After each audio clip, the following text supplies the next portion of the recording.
American dream. I have a dream that one day on the red hills of Georgia, the sons of former slaves and the sons of former slave owners, they might be able to sit down together at the table of brotherhood. I have a dream that one day my 4 little children will one day live in a nation where they will not be judged by the color of their skin, but by the content of their character. I have a dream that even the state of Mississippi, a state sweltering with the heat of injustice, sweltering with the heat of oppression, will one day be transformed into an oasis of freedom and justice. I have a dream. And I have a dream that one day every valley shall be exalted, and every hill and mountain will be made low, and the rough places will be made plain, and the crooked places will be made straight, and the glory of the Lord will be revealed, and all flesh shall see it together. This is our hope. This is the faith that I go back to the South with. With this faith, we will hew out the mountain of despair, a stone of hope.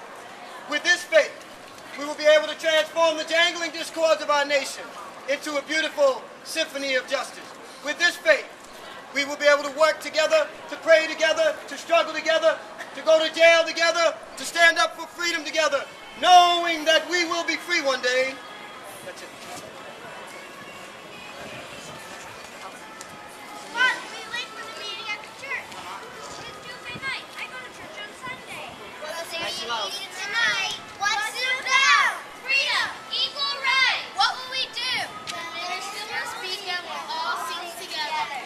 It sure sounds like church to me. Do I have to get dressed up? The black church is the most important part of the struggle for freedom. Many leaders of the struggle were ministers. People like David Abernathy, Frederick Shuttlesworth, and Martin Luther King Jr. The church was where people met to talk about their troubles and joys. And it was where they sang. People took old songs they sang in church called spiritus and changed the words. Instead of singing about heaven, they sang about freedom. People knew the songs already and they all sang together.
So let freedom ring from the prodigious hilltops of New Hampshire.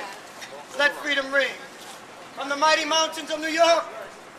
Let freedom ring from the heightening Alleghenies of Pennsylvania. Let freedom ring from the mighty mountains of New York. Let freedom ring from the curvaceous slopes of California. But not only that, let freedom ring from Stone Mountain of Georgia. Let freedom ring mountain of Tennessee. Let freedom ring from every hill and molehill of Mississippi, from every mountainside. Let freedom ring, and when this happens, when we allow freedom ring, when we let it ring from every village and every hamlet, from every state and every city, we will be able to speed up that day when all of God's children, black men and white men, Jews and Gentiles, Protestants and Catholics, will be able to join hands in singing the words of the old Negro spiritual, free at last, free at last. Thank God Almighty, we are free at last. Hey, did you hear that new song on the radio? Everyone's singing it. It's called Bayo. It's about someone who sells bananas. Not anymore. Now it's about freedom. Freedom? Yeah, we changed the word. Instead of saying daylight coming, we want to go home. We say freedom's coming and won't be long. I like bananas, but freedom is even better. Students change the words to Harry Belafonte's hit tune to sing about the freedom rising across the South.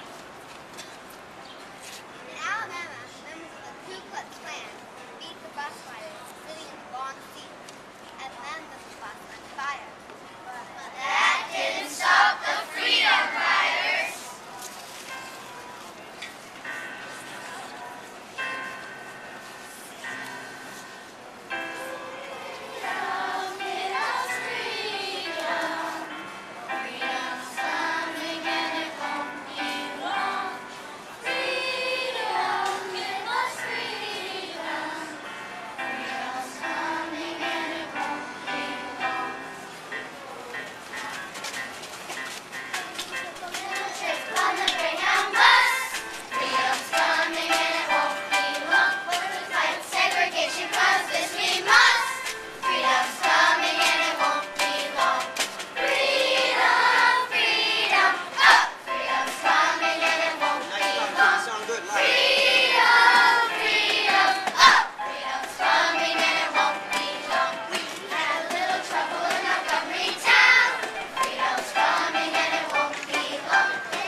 And so today, as I stand over the bodies of these four precious little girls, I paraphrase the words of Shakespeare.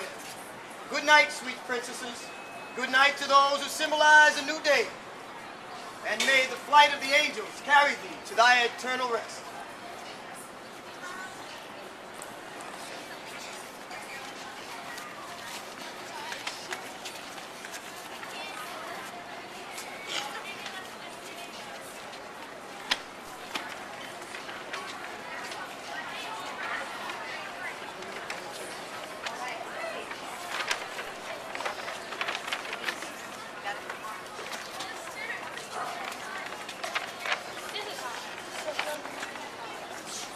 Sorry.